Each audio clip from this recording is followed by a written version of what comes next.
Buen día, queridos hermanos, soy José Antonio y una vez más tengo el privilegio y la responsabilidad de compartir la palabra del Señor con vosotros. Espero que la palabra que el Señor ha puesto en mi corazón pueda ser instructiva para nuestra vida, empezando por mi propia persona y también de bendición en esta tarde. Como digo, es un privilegio tener la responsabilidad de compartir la palabra y espero que podáis recibir de forma sencilla todo aquello que el Señor ha puesto en mi corazón. Y me gustaría, como no puede ser de otra manera, antes de comenzar la exposición de la palabra, pues poner nuestras vidas delante del Señor. Acompañadme en la oración, queridos hermanos. Padre, en el nombre de Jesucristo, tu unigénito Hijo, te doy las gracias porque tú eres bueno y porque para siempre es tu misericordia. Te doy gracias por tu palabra, que es lámpara a nuestros pies y lumbrera a nuestro camino. Ella es la que alumbra nuestro entendimiento, Señor, para que no durmamos de muerte. Ella es la que tú has dejado para que el mundo pueda conocer el mensaje, pero también para que nosotros podamos entender lo que tú quieres hablarnos para nuestra propia perfección, para nuestra edificación. Por eso, Señor, pedimos que tú nos dé iluminación del Espíritu Santo para entenderla y que me des ahora, Señor, de forma humilde la capacidad para poder transmitir lo que tú has puesto en mi corazón, y que me gustaría que llegase a mis hermanos con la suficiente fuerza, con la suficiente unción para tocar sus vidas, para hacerles entender también cuál es tu perfecta voluntad en este sentido y que podamos ser bendecidos. Señor, sentarnos a tus pies es lo mejor que nos puede suceder en este día. Y es por eso que amamos tu palabra y queremos que ahora tu palabra corra y sea glorificada en el seno de tu pueblo, en el seno de este grupo, en el nombre precioso de Jesús. Amén. Pues bien, hermano, yo he titulado esta palabra, esta porción de las Escrituras, el desarrollo de esta porción de las Escrituras, un llamado a la unidad. Así que la idea exegética de la predicación que a un servidor toca compartir tiene que ver con la unidad. La unidad es un elemento, es un vocablo, es un elemento que aparece en las Sagradas Escrituras, a lo largo de las Sagradas Escrituras, desde el principio hasta el fin. E incluso podríamos decir que vemos la unidad no solamente en el ámbito terrenal, sino que trasciende también el ámbito terrenal y se traslada a la eternidad. Y podemos ver la unidad trinitaria. Podemos ver cómo se da esa unidad trinitaria en la acción creadora de Dios, ¿vale? Y vemos también en el desarrollo, cuando llegamos al Génesis, vemos cómo ese espíritu de unidad se da también a lo largo de todo el plan de Dios, a través de los propósitos del plan de Dios de salvación. Vemos también ese sentido de unidad en Adán y Eva, por ejemplo, en el propósito de la procreación, de formar el matrimonio y la familia. La palabra de Dios dice que creó Dios al hombre y a la mujer y determinó que ambos fueran una sola carne. Vemos ahí ese espíritu de la unidad. Vemos también la unidad más adelante en el ámbito del patriarcado, en el propósito que Dios tenía en la creación de la nación hebrea, y que no solamente sale de los lomos de Abraham, sino que también de los lomos, podríamos decir, de su hijo y de su nieto. Vemos que el propósito de la creación, de la formación de la nación hebrea, hay esa unidad patriarcal. Es a Abraham y a su descendencia, a su hijo y nieto, a quien Dios va a usar para el ámbito de la formación del pueblo de Dios.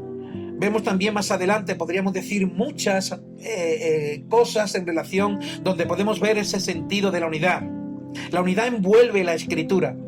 La unidad envuelve la vida del pueblo de Dios La unidad envuelve la vida de la Iglesia del Señor Jesucristo. Vemos también ese espíritu o sentido de unidad en la relación ministerial de nuestro Señor Jesucristo con sus discípulos, con aquellos que luego serían los apóstoles. Y vemos también ese sentido de unidad en la relación apostólica con la Iglesia. Vemos esa unidad ministerial entre los apóstoles y la Iglesia, que sería la encargada de seguir adelante con el mensaje, la difusión del mensaje del Evangelio. Se puede decir muchas cosas de la unidad, pero a mí me gustaría, a modo de introducción, hermanos, poder compartir ahora 3 cosas que creo que son relevantes tocante a la unidad y que podríamos preguntarnos. Y la primera la podemos ver en el Evangelio de Juan, en esta gloriosa oración sacerdotal de nuestro Señor Jesucristo. Si venís conmigo al Evangelio de Juan, capítulo 17, donde vemos en esa oración, encontramos clasificados 3 ruegos que nuestro Señor hace en su oración. Lo primeramente que ruega el Señor es ser glorificado. Evidentemente está hablando de que ha llegado el momento de ir a la cruz, de morir por la humanidad, y es en ese sentido que Él ruega ser glorificado a través de su sacrificio en la cruz. Esto aparece en los primeros 5 versículos del capítulo 17. Dice la Escritura ahí: estas cosas habló Jesús, y levantando los ojos al cielo dijo: Padre, la hora ha llegado, glorifica a tu Hijo, para que también tu Hijo te glorifique a ti. Como le has dado potestad sobre toda carne, para que dé vida eterna a todos los que le diste. Y esta es la vida eterna, que te conozcan a ti, el único Dios verdadero, y a Jesucristo, a quien has enviado. Yo te he glorificado en la tierra, he acabado la obra que me distes que hiciese. Ahora pues, Padre, glorifícame tú para contigo con aquella gloria que tuve contigo antes que el mundo fuese. Ahí vemos esta primera parte de la oración sacerdotal, donde vemos el ruego de Jesús de ser glorificado. El segundo ruego que hay en esta oración sacerdotal es la que nuestro Señor Jesucristo hace por sus discípulos, y lo vemos en los versículos del 6 hasta el 19, donde dice la Escritura, permítaseme que se me lee, que pueda leer, en este caso, dice: he manifestado tu nombre a los hombres que del mundo me diste. Tuyos eran y me lo diste, y han guardado tu palabra. Ahora han conocido que todas las cosas que me has dado proceden de ti, porque la palabra que me diste les he dado, y ellos la recibieron y han conocido verdaderamente que salí de ti, y han creído que tú me enviaste. Yo ruego por ellos, no ruego por el mundo, sino por los que me diste, porque tuyos son. Y todo lo mío es tuyo, y lo tuyo mío, y he sido glorificado en ellos. Y ya no estoy en el mundo, mas ellos están en el mundo, y yo voy a ti, Padre Santo. A los que me has dado, guárdalos en tu nombre, para que sean uno como nosotros. Cuando estaba con ellos en el mundo, y yo los guardaba en tu nombre. A los que me diste, yo los guardé, y ninguno de ellos se perdió, sino el hijo de perdición, para que la Escritura se cumpliese. Pero ahora voy a ti, y hablo esto en el mundo, para que tengan mi gozo cumplido en sí mismos. Yo les he dado tu palabra, y el mundo los aborreció, porque no son del mundo, como tampoco yo soy del mundo. No ruego que los quites del mundo, sino que los guardes del mal. No son del mundo, como tampoco yo soy del mundo. Santifícalos en tu verdad, tu palabra es verdad. Como tú me enviaste al mundo, así yo los he enviado al mundo, y por ello yo me santifico a mí mismo, para que también ellos sean santificados en la verdad. Este es el segundo ruego en la oración sacerdotal, donde él ruega por la protección de Dios sobre sus discípulos. Y ahora, en el tercer ruego que aparece en esta gloriosa oración sacerdotal, él ruega por la Iglesia. no es un ruego presente, sino también futuro. Y dice ahí la palabra en el del 20 al 26.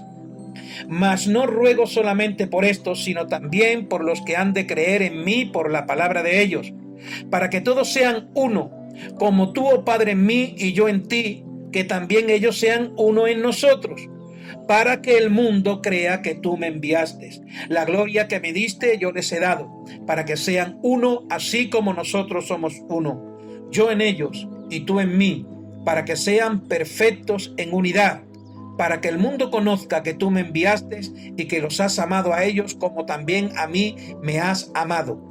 Padre, aquellos que me has dado, quiero que donde yo estoy también ellos estén conmigo, para que vean mi gloria que me has dado, porque me has amado desde antes de la fundación del mundo.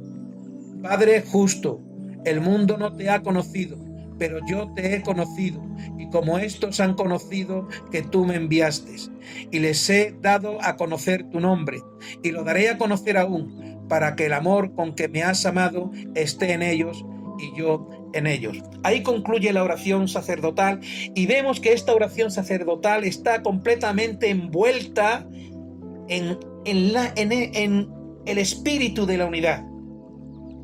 Cuando ruega por ser glorificado, él quiere volver ahora, después de terminar su obra, volver a estar con el Padre en la eternidad, en el cielo. Y ahí vemos ese espíritu, como digo, de unidad. Lo vemos también como él en el ruego por sus discípulos aparece también de que ellos sean uno, que estén unidos. Y cuando habla de la iglesia también dice de que sean perfectos en unidad. Y lo que quiero decir con esto, hermano, es que ¿cuál es el motivo real que lleva a Jesús en esta oración al Padre? Que evidentemente la idea exegética que vemos ahí en el ruego de Jesús es tocante a la unidad. Lo que vemos es que la unidad, o al menos lo que yo en mi pensamiento deduzco, es que cuando Jesús ora, sobre todo en el apartado de la iglesia, versículo 20 en adelante, ¿verdad? Hay una preocupación en el corazón de Jesús. Le preocupa a Jesús cómo será la iglesia, cómo será la obra cuando crezca. Posiblemente Jesús había visto, había experimentado en su relación con sus discípulos algún atisbo de debilitamiento en la unidad, en la convivencia de sus discípulos entre ellos. Posiblemente pudiese él estar pensando qué será cuando en vez de 12 sean muchos los que conformen la iglesia, el reino de Dios en la tierra. Hermano, lo que preocupa a Jesús debe de preocuparnos a nosotros. Yo creo que Jesús se preocupaba cuál sería el estado de unidad de su iglesia en el futuro. Y créeme, hermano, esto debe de preocuparnos también a cada uno de nosotros, a la iglesia. Y debe de preocuparnos porque también la palabra de Dios nos dice en la carta a los Efesios que estemos solícitos en guardar la unidad. Vemos de nuevo también que en las cartas paulinas aparece en el ministerio de Jesús, en esta oración, el sentido de la preocupación por la unidad. Aparece también en las cartas apostólicas, en boca del apóstol Pablo, cuando en la carta a los Efesios nos dice que debemos de estar solícitos en guardar el espíritu, la unidad del espíritu en el vínculo de la paz. Y hay otro aspecto importante. El primero es que la unidad preocupaba a Cristo en su oración sacerdotal, el estado de la unidad en la iglesia. Pero vemos también que preocupaba al apóstol Pablo y que él nos insta a que estemos como cristianos solícitos, hermanos, en guardar la unidad del Espíritu en el vínculo de la paz. Otro aspecto importante es que el creador de la unidad no es el hombre. Quien crea la unidad no es la iglesia, sino que es el Espíritu Santo, el creador de la unidad. Y que nosotros debemos estar solícitos en guardar esa unidad del Espíritu. Y ahora nos dice que el vínculo para que esto se dé es a través de la paz entre los componentes de la iglesia. Es importante, hermano, que nosotros nos preguntemos también, como movimiento que ha nacido en este tiempo, ¿cuál es el propósito de que Dios haya permitido que nosotros ahora nazcamos como movimiento? ¿Hacia dónde nos quiere llevar Dios?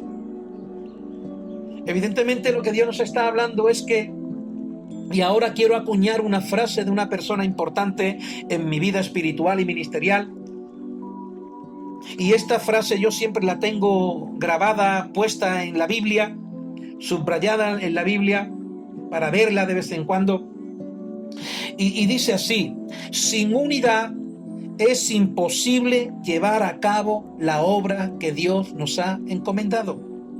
Voy a repetir la frase, porque quiero que nosotros la acuñemos para nosotros como grupo, transformados por Dios. Porque quiero también que la iglesia del Señor pueda reflexionar sobre esto, sobre esta declaración. Sin unidad, hermano, es imposible llevar a cabo la obra que Dios nos ha encomendado. Si hay algo que Dios nos haya encomendado a nosotros para ejecutarlo, hermano, en la ciudad de Jerez, y también trasladarlo evidentemente a nuestras ciudades natales, donde podamos vivir otros que no seamos de Jerez,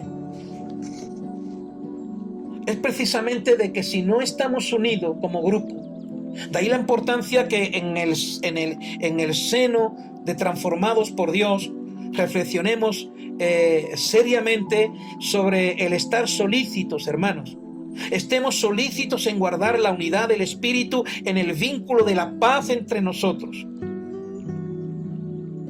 Porque entonces así podremos llevar a cabo la obra que el Señor nos ha encomendado.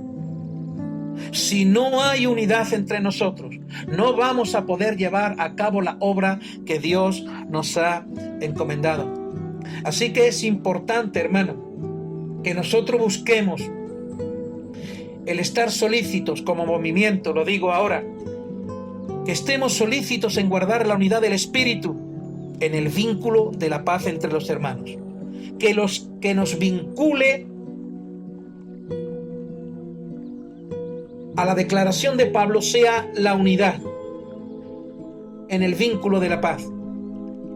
Que podamos estar solícitos en guardarla, tener la garantía de que estamos guardando la unidad. Si hay paz entre nosotros, sin estar vinculado en la paz no se puede llevar a cabo la obra del Señor. Y ahora voy a poner dos ejemplos bíblicos, uno en el Antiguo Testamento y otro en el Nuevo Testamento, para ver la importancia que tiene la unidad y cómo la falta de unidad debilita la energía de la iglesia, debilita, por llamarlo de alguna manera, el mensaje de la iglesia, de manera que no es capaz la iglesia de introducirse en el tejido social para impactarla con el Evangelio. Buscamos, hermano, estar unidos entre nosotros. Buscamos la unidad. Recuerda que este es el sentir, la visión que tenemos como movimiento naciente.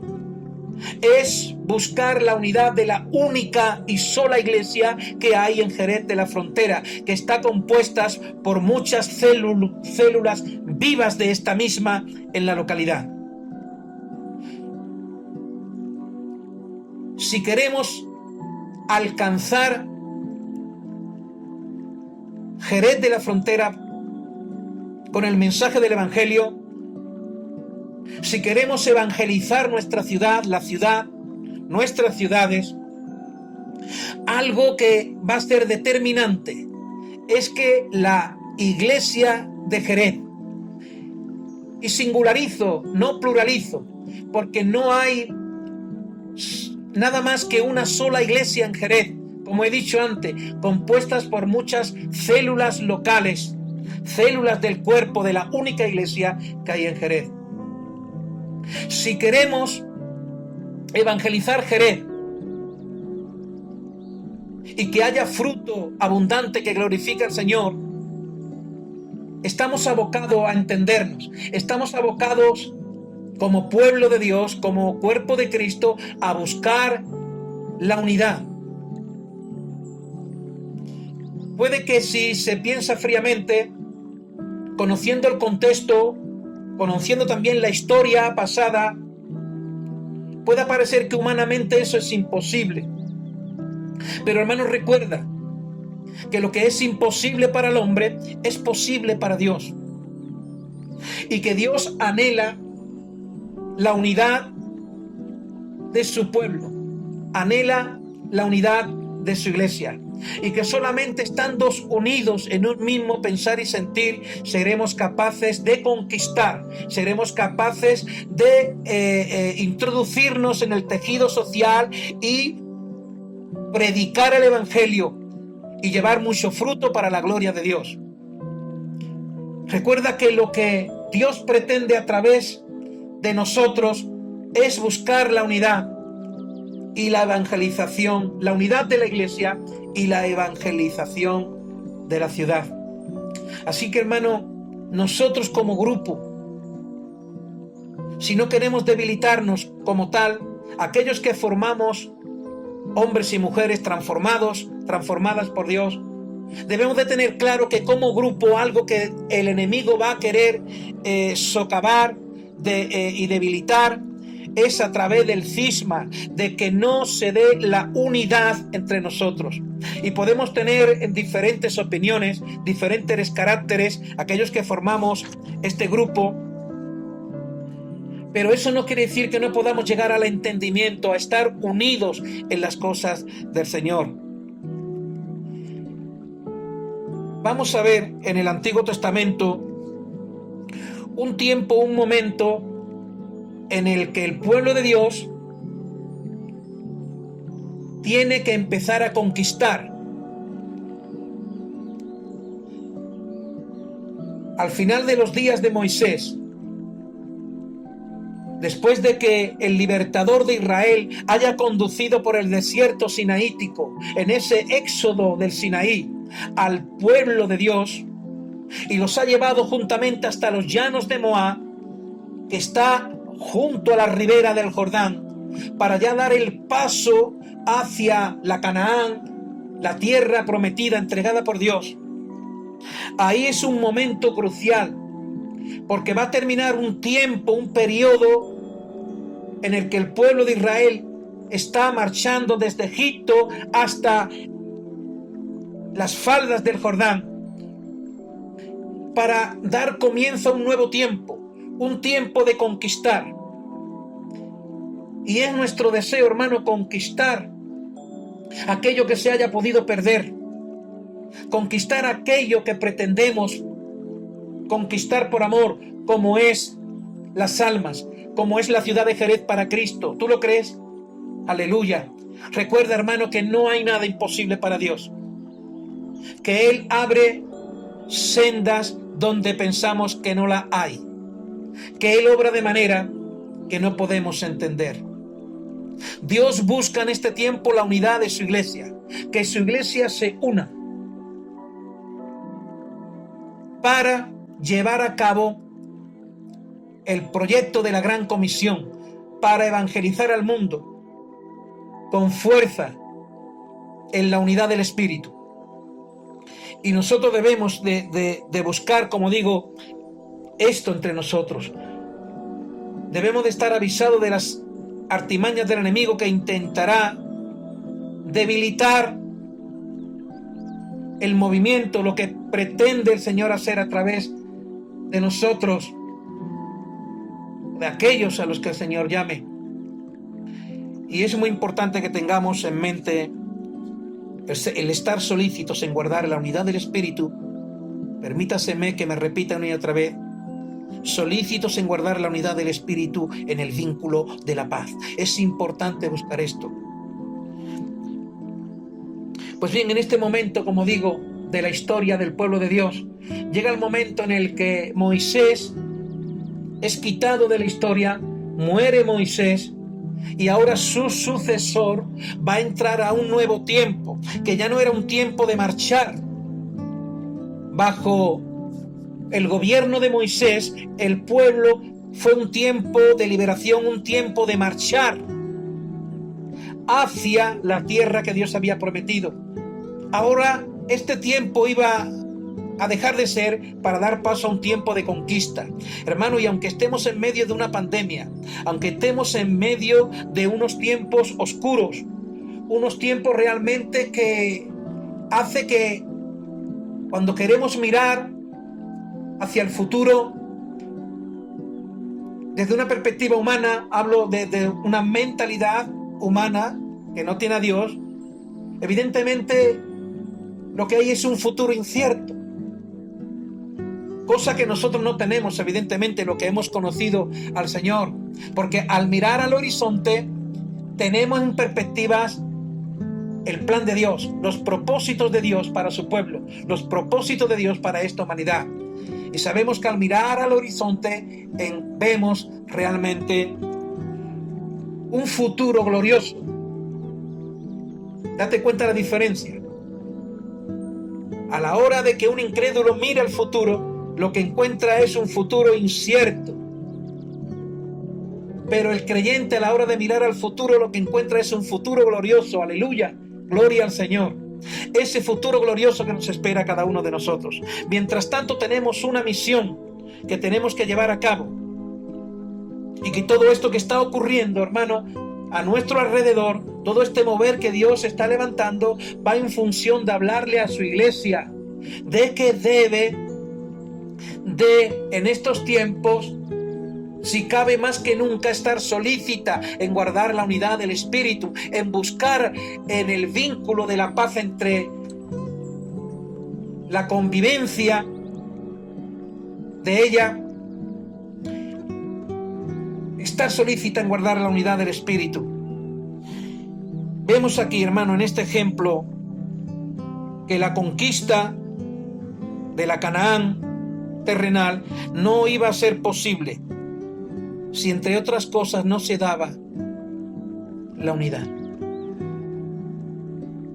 Vemos a lo largo de la historia del pueblo de Israel que cuando las tribus de Israel estaban unidas, no había manera de que el enemigo pudiese tener victoria sobre el pueblo de Dios. Pero que cuando las tribus, y eso también está recogido históricamente en los libros históricos del Antiguo Testamento, cuando las tribus no estaban unidas, cuando la convivencia estaba minada por el cisma, por la división, no conquistaban, más bien eran conquistadas por el enemigo. Así que cuando hay falta de unidad, el pueblo de Dios, la iglesia, no conquista, sino que es el enemigo el que está conquistando el terreno a la iglesia, al pueblo del Señor. Por lo tanto, de ahí la importancia, una vez más, de estar solícitos en guardar la unidad del Espíritu. Vemos aquí en el capítulo 1 del libro de Josué, si venís conmigo al libro de Josué. Vemos aquí en este libro, hermano, en el capítulo 1, se compone de dos partes fundamentales. En estos preparativos para la conquista, había un nuevo horizonte para el pueblo de Israel. Hay un nuevo horizonte para la iglesia del Señor. Hay en estos tiempos un nuevo horizonte, una nueva perspectiva en el horizonte, a pesar de los tiempos difíciles que nosotros estamos viviendo. Hay un nuevo horizonte para la iglesia en Jerez de la Frontera. Créelo, en el nombre de Jesucristo, porque es una realidad, porque Dios está hablando a su pueblo y Dios está moviendo, levantando un mover espiritual fresco entre nosotros, que tiene como propósito que la iglesia del Señor esté perfectamente unida y en un mismo pensar y sentir se levante, como se levanta Josué, como Dios le dice a Josué: levántate. Es un tiempo donde Dios dice a su iglesia: levántate.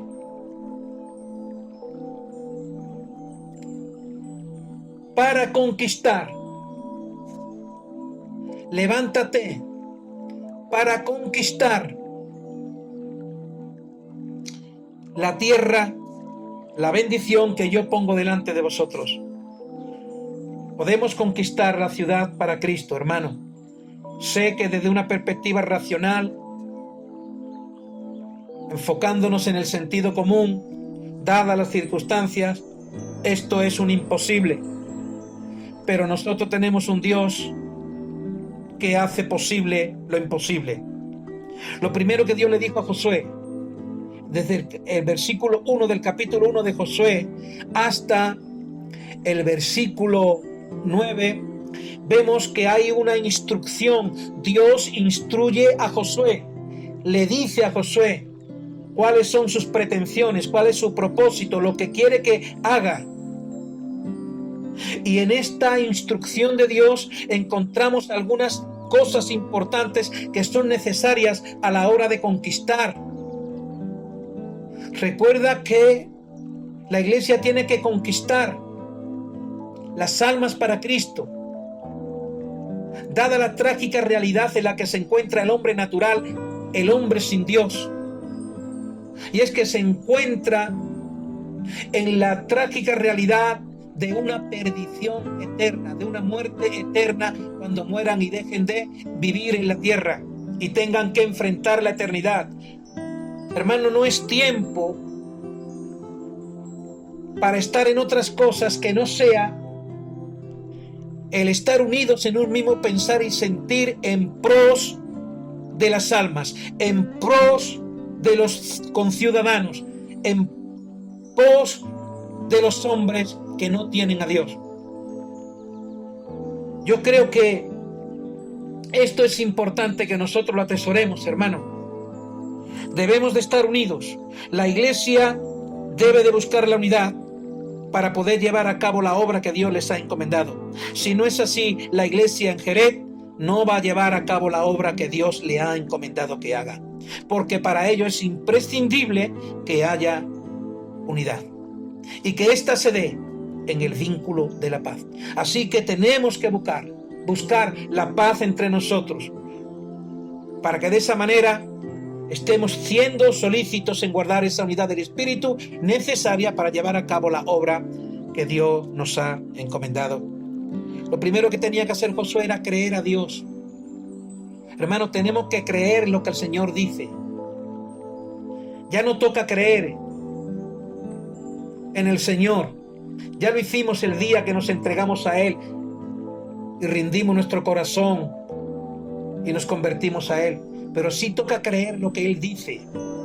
Y yo creo firmemente que Dios sigue hablando hoy, que Dios sigue movilizando su iglesia, que hay un mensaje implícito en este tiempo de pandemia, que en todo lo que está aconteciendo hay un mensaje, no solamente un propósito es concreto de parte de Dios, sino también un mensaje para la humanidad y un mensaje para su iglesia. Si el mensaje para la humanidad es que se vuelvan de la locura de intentar vivir de espalda a Él, el mensaje para la iglesia es que se levante en unidad para conquistar las almas perdidas. Bendito sea el Señor. Yo lo creo. Es el mensaje de Dios. Levántate y predica. Es tiempo de cosecha, como dice el canto. Levántate y predica, es lo que creo que el Señor está diciendo a su iglesia en estos tiempos que nos ha tocado vivir.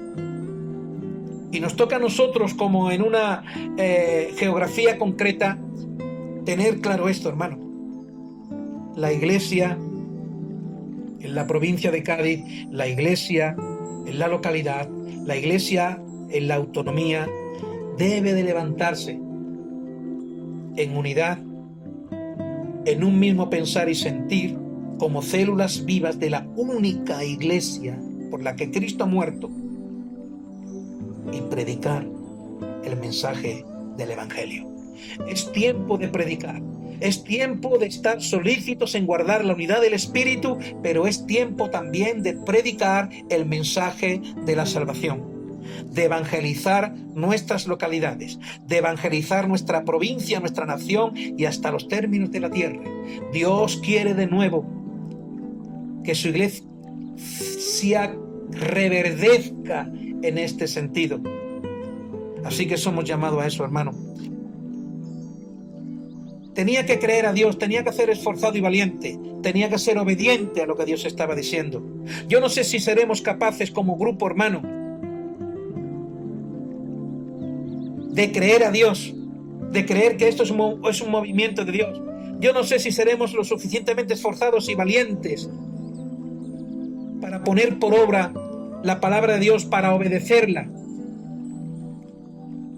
Pero en la medida que esto hagamos, vamos a ver la bendición de Dios. Vamos a poder conquistar nuestras vidas, la vida de la iglesia. La iglesia tiene que reconquistarse a sí misma de nuevo. Preguntar por las sendas antiguas y volver a ese espíritu de unidad que el Señor quiere, desea y demanda en estos tiempos. Entiendo, también yo tengo al Espíritu. Es lo que Dios quiere para nosotros.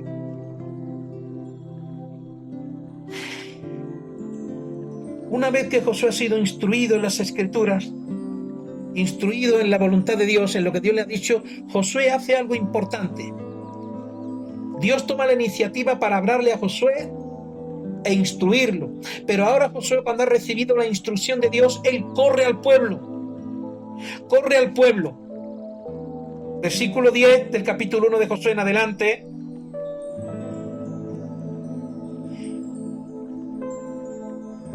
Y él reúne al pueblo para decirle lo que Dios le ha dicho. Y buscar que todas las tribus estén unidas en este tiempo de conquista. Es por eso que él va a hablarle a las tribus de Manasés, Rubenitas, aquellas tribus a los que el Señor le había dado la herencia a este lado del Jordán, no al otro en la tierra prometida, sino a este lado del Jordán. Y Josué tiene en mente que sin la unidad de las tribus de Israel, la conquista no se va a poder llevar a cabo. Permíteme leerte esta porción de las Escrituras. Y dice capítulo 1, versículo 12 del libro de Josué: también habló Josué a los rubenitas y gaditas y a la media tribu de Manasés, diciendo: acordaos de la palabra que Moisés, siervo del Señor, os mandó, diciendo: Jehová vuestro Dios os ha dado reposo y os ha dado esta tierra, y vuestras mujeres, vuestros niños y vuestros ganados quedarán en la tierra que Moisés os ha dado a este lado del Jordán.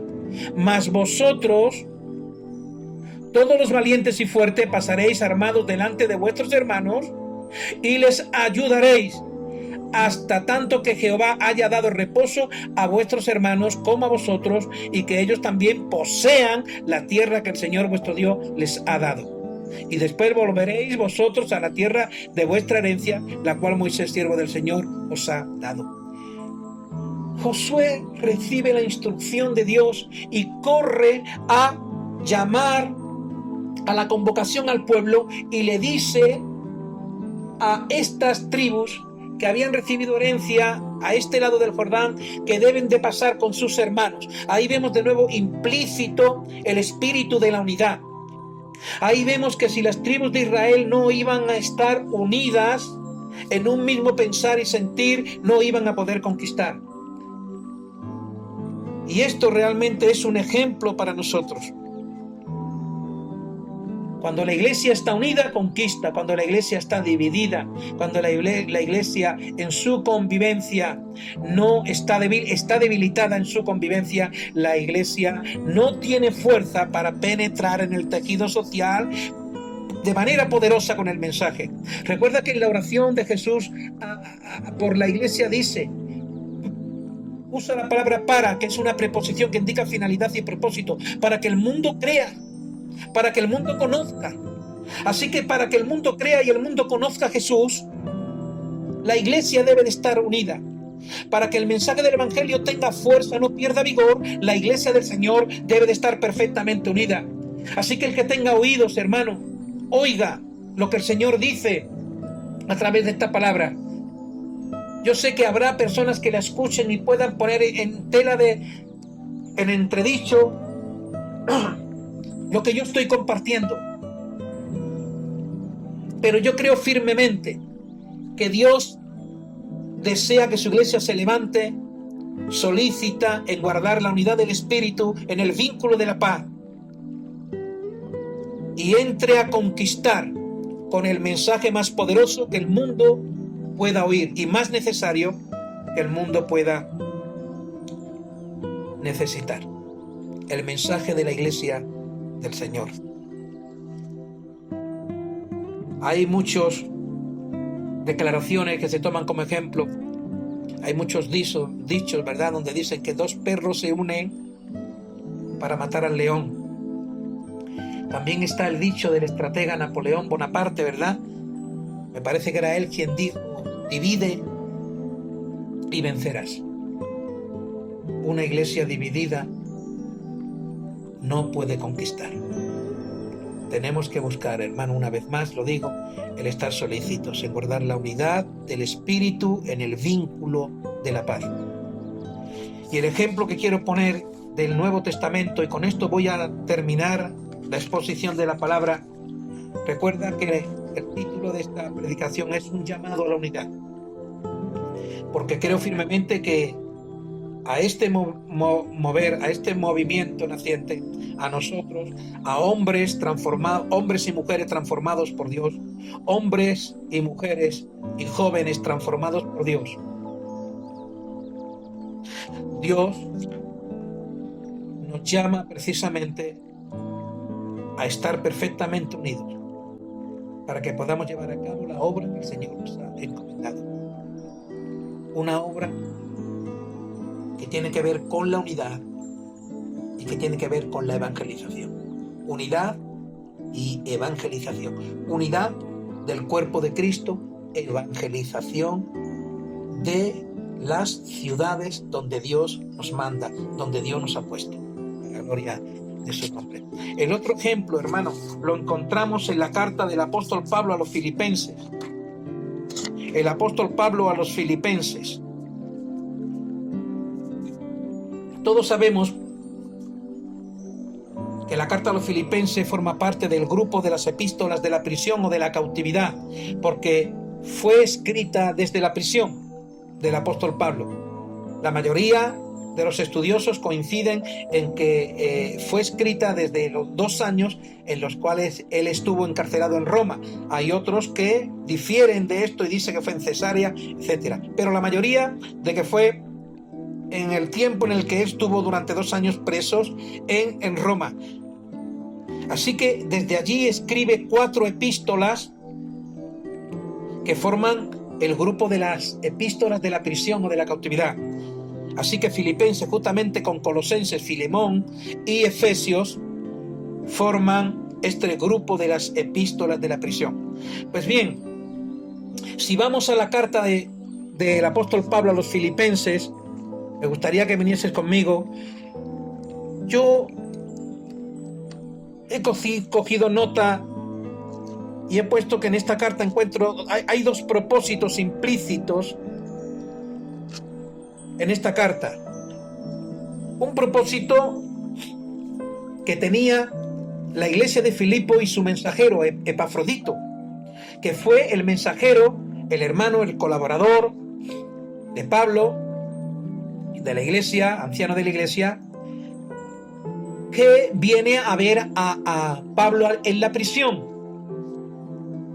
Y luego vemos también otro propósito implícito, en este caso ahora del apóstol Pablo, para la iglesia de Filipo, para las iglesias de Macedonia. Recuerda que la iglesia de Filipo tenía una relación muy especial, muy cercana, muy familiar con el apóstol Pablo. La iglesia de Filipo era una iglesia muy amada. Pablo amaba a todas las iglesias, pero la iglesia de los filipenses, era una iglesia muy amada de Pablo, posiblemente porque fue la primera iglesia fundada en Macedonia por el apóstol Pablo, después de que de manera sobrenatural recibiese la voz de Dios, la visión de que pasase a Macedonia a predicar la palabra de Dios. Y hay una relación muy estrecha, muy estrecha entre esta congregación y el apóstol Pablo. De ahí que hay un aspecto muy paternal del apóstol Pablo a la hora de dirigirse a esta iglesia, como a otras también, pero esta iglesia, si cabe, era un poco más especial en el corazón del apóstol Pablo, en la relación que tenía con ellos. Entonces encontramos aquí el propósito de Epafrodito. Y quiero hablar de este propósito porque en función a la noticia, a la información que el apóstol Pablo va a recibir de Epafrodito, es que él luego va a impregnar el escrito que manda a la iglesia de los filipenses con el anhelo que él tenía una vez había recibido la información de Epafrodito. Epafrodito llegó allí con un propósito dual, por llamarlo de alguna manera. Vemos que Epafrodito llega allí como mensajero de la iglesia para hacer entrega de una ofrenda al apóstol Pablo para sus necesidades. Y esto lo vemos evidentemente en el capítulo 1. Pero también, y he aquí que esta información, esta noticia que va a recibir el apóstol Pablo, es lo que le lleva a él a escribir con una intención esta carta dirigida a los filipenses. Y en la que vamos a ver envuelta, en este caso, la unidad, en el sentido de que estaba debilitada o se estaba debilitando en la iglesia. Vamos a ver el por qué. En el capítulo 2, Epafrodito informa al apóstol Pablo, después de entregar la ofrenda, de que hay una situación en la iglesia donde dos hermanas ancianas, dos hermanas a las que Pablo alude como que han batallado con él, por la causa del evangelio. Estas dos hermanas eran Evodia y Sintique, dos hermanas de peso en la congregación de los filipenses. Epafrodito comunica de que hay en estos momentos en la iglesia un sentir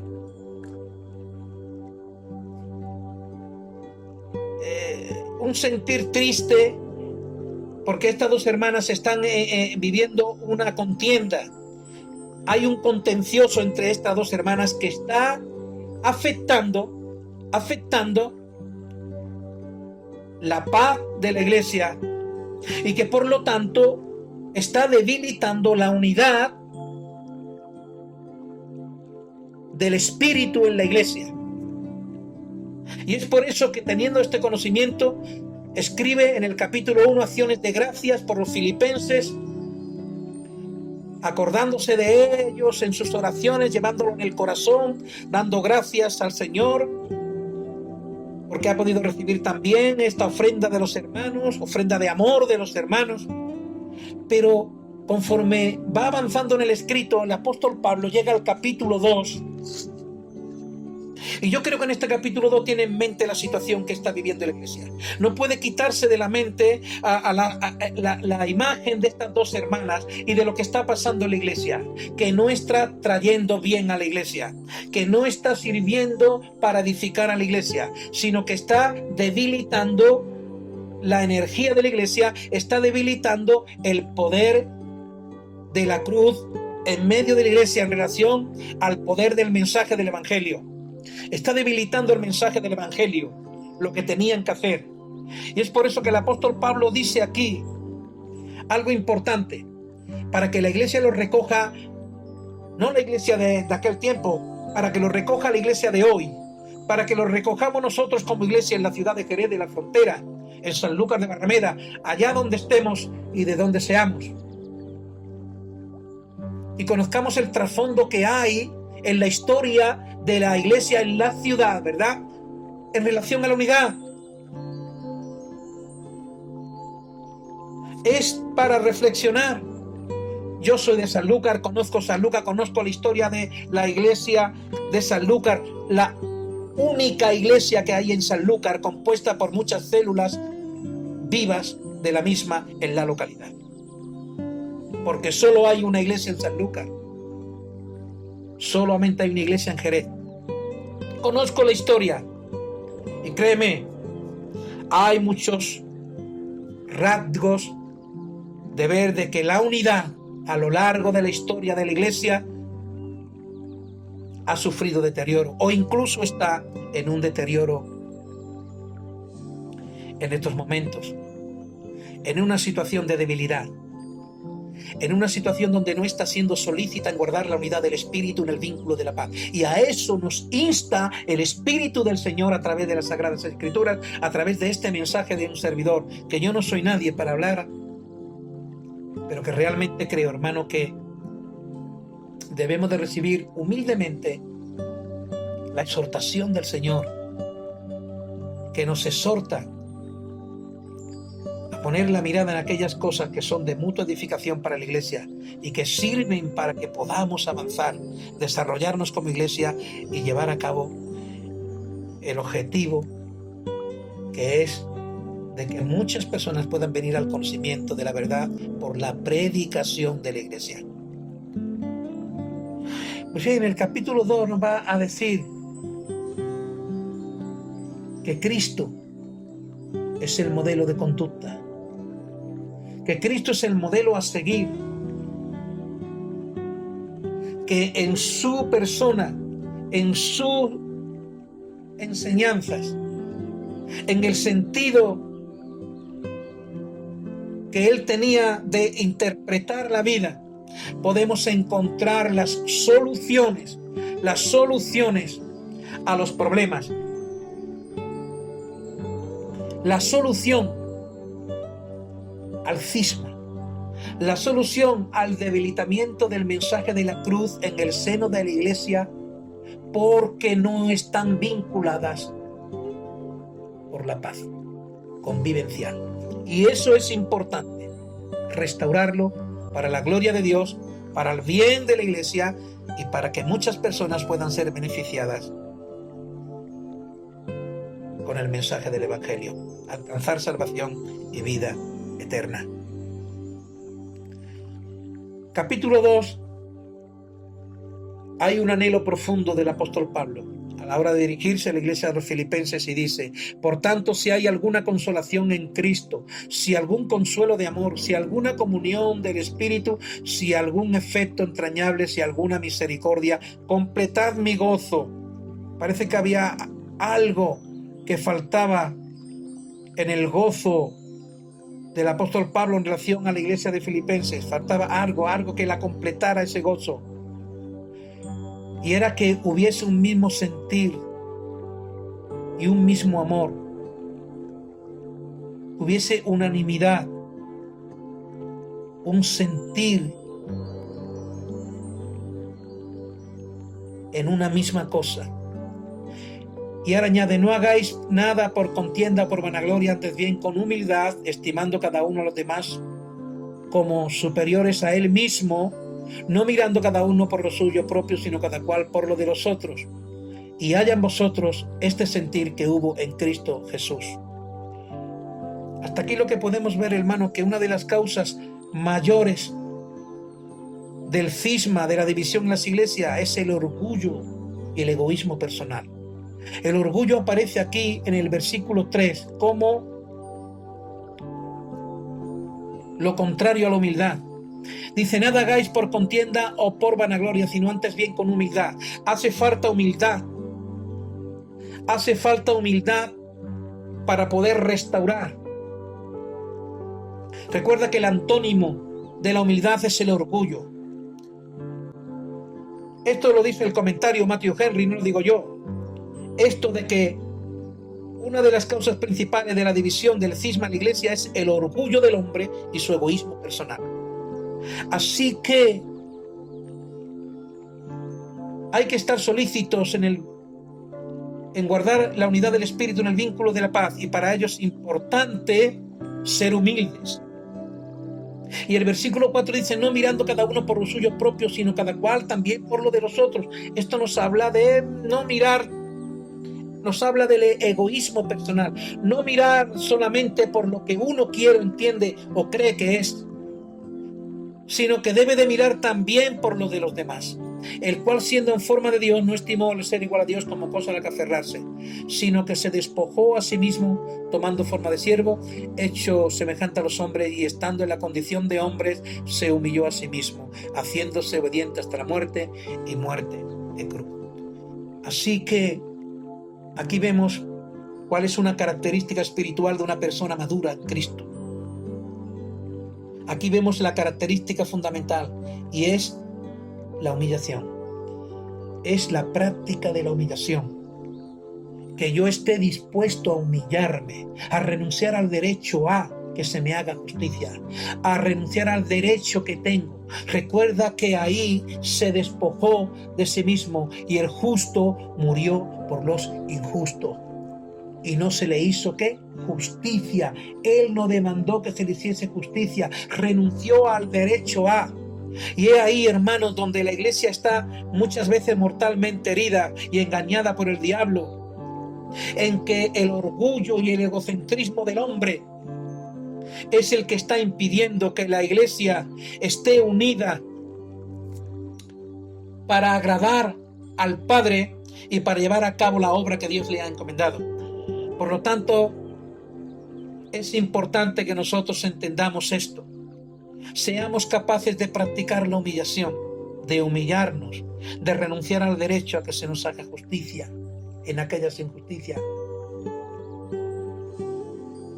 Es importante, hermano. Aquí vemos también cómo el apóstol Pablo está diciendo que Cristo es el modelo para la convivencia de la iglesia, y que la iglesia debe de estar dispuesta a tener una actitud humilde y no orgullosa, que la iglesia ha de tener una actitud de pensar también en los demás y no en sí misma, en el egoísmo, que la iglesia debe de morir al orgullo y al egoísmo personal, que la iglesia debe de practicar la humildad, debe de practicar la humillación, debe de renunciar al derecho a que se le haga justicia en esto o en aquello, y buscar solícitamente guardar la unidad del espíritu en el vínculo de la paz. Haya esto entre los ministerios, haya esto entre los miembros de las iglesias, haya esto en el pueblo de Dios, haya esto en la iglesia de Jesucristo. Busquemos, hermano, la unidad entre nosotros. Recuerdo que como grupo, hermanos del grupo que me podáis escuchar ahora, no vamos a poder llevar a cabo la obra que Dios nos ha encomendado si no estamos solícitos todos en guardar la unidad del espíritu en el vínculo de la paz. Que también oiga la iglesia del Señor, la iglesia local y la iglesia universal, por la que Cristo también oró, solicitando que hubiese unidad entre ellos. Recuerda que esto preocupaba en el corazón del Maestro. Él ora en el capítulo 17 por la iglesia y le preocupa el estado de la unidad en la iglesia. Como también le preocupa el estado de la fe cuando Él venga. En otro lugar del Evangelio, en Lucas, ¿verdad? Hallaré fe en la tierra. Dice también. Creo que el enemigo nos ha ganado terreno. Creo que el enemigo ha ganado terreno a la iglesia a la hora de conquistar. Creo que el enemigo ha debilitado la unidad en la iglesia. Y por lo tanto la iglesia se ha debilitado en la fuerza del mensaje que transmite. Creo que todos nosotros, ministerios y no ministerios.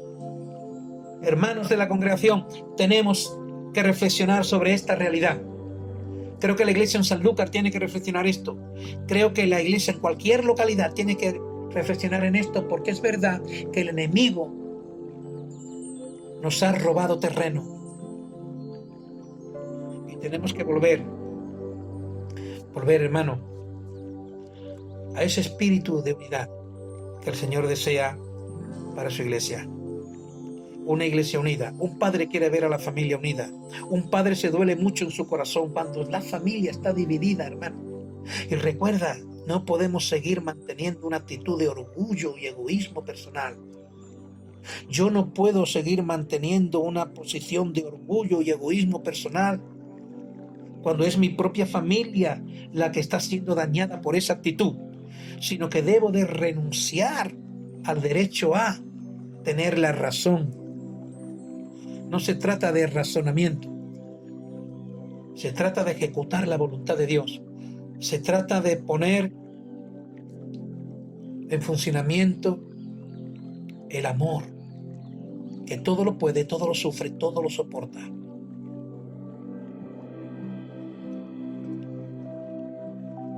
Creo, hermano, que realmente estamos en un tiempo de oportunidad. Recuerda que Dios siempre saca algo provechoso de algo que parece ser malo. Yo creo que este tiempo de pandemia, este tiempo, hermano, que estamos viviendo y que parece mentira, que parece una pesadilla, ¿verdad? Que podamos estar viviendo esto. Pero esto Dios lo ha permitido. Y lo ha permitido con un propósito, porque no hay despropósito en Dios para nada de las cosas que provoca o que permite que sucedan. Esto ha sucedido porque Dios lo ha permitido, porque Dios lo ha provocado o lo ha permitido a través de la maldad del hombre, para dar un mensaje al mundo, incluyendo también a su iglesia. Dos mensajes diferentes, pero dos mensajes que han de recibir oído presto, porque solamente detrás del propósito de Dios lo que se encuentra es el deseo de bendecir, la bendición. Así que detrás de todo esto hay un propósito por el cual Dios lo está permitiendo que ocurra estas cosas, para que el mundo se vuelva de la locura de querer pretender vivir de espalda a Dios, y parece imposible esto, pero muchos se volverán al Señor conforme avancen los sucesos que tienen que vivir sobre los moradores de la tierra, y también que su iglesia se levante. Es tiempo de levantarnos, es tiempo de levantarnos y estar solícitos en guardar la unidad del Espíritu en el vínculo de la paz, buscar restaurar en el vínculo de la paz la unidad del Espíritu, porque sin unidad no podremos llevar a cabo la obra que el Señor nos ha encomendado. Oremos, hermanos, al Señor, y que el Señor nos ayude como iglesia. Padre, bendito sea tu santo nombre. Te doy gracias por tu palabra, Señor, que nos instruye de manera diversa. A veces nos consuela, a veces nos exhorta y nos amonesta. Señor, yo quiero como hijo recibir la amonestación que venga de ti, porque esto es lo que va a hacer realmente que no duerma de muerte. Tu palabra que nos alumbra para que no durmamos de muerte, Señor. Tu palabra que nos despierta, que nos hace reflexionar sobre lo que tú quieres. Ayúdanos, Señor, como iglesia, a mejorar nuestras obras y caminos. Ayuda a tu iglesia, a tu única iglesia, Señor, a nivel global y a nivel local. Ayuda a tu iglesia, Señor, a mejorar sus obras y caminos. Oro por los ministerios de tu iglesia. Oro por los miembros de tu iglesia. Señor, ayúdanos a ser más como tú. Ayúdanos a entender, Señor, que solamente desde la unidad del Espíritu podremos conquistar. Ayúdanos a entender que hay un mundo perdido que se está yendo al infierno. Miles y miles de personas que no han oído el mensaje del Evangelio. Y que hay, Señor, que salir a predicarles tu palabra. Queremos evangelizar nuestras ciudades para ti, en el nombre de tu Hijo Jesucristo. Por eso pedimos el auspicio de tu Espíritu Santo en la empresa que tenemos por delante. Padre, gracias, recibe toda la gloria y toda la honra en el nombre precioso de Jesús. Amén. Amén.